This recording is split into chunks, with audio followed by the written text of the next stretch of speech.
Patuloy ang pagtatayo ng pamahalaang panlalawigan ng mga karagdagang pasilidad sa mga pagamutan.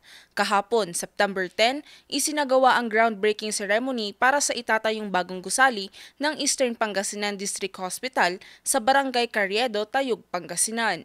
Pinangunahan ito ni Governor Ramon V. Gico III, katuwang si Vice Governor Mark Ronald Lambino.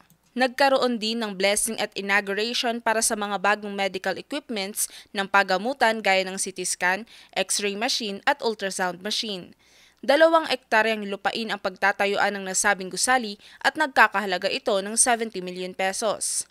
Ang pondo ay galing sa general funds at savings ng lalawigan, tobacco excise tax at pondo mula sa opisina nila Senator Peter at Pia Cayetano. Ang bagong pasilidad ay malaking tulong para mas mapangalagaan pa ang kalusugan hindi lamang ng mga residente sa bayan ng Tayug, kundi pati na rin sa ilang mga kalapit na bayan gaya ng San Nicolas, Santa Maria, Balungaw, San Quintin at Natividad.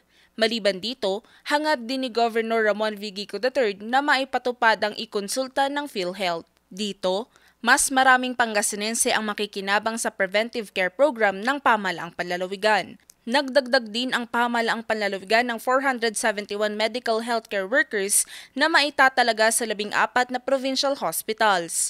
Samantala, nasa listahan na rin ng mga plano ng pamahalaang panlalawigan ang pagtatayo ng Genome Center. Layo naman nitong mapabilis ang pagsusuri sa anumang virus o sakit at agad maagapan ang pagkalat nito. Target naman itong maitayo sa susunod na taon. Valerie Dismaya para sa Luzon Headlines.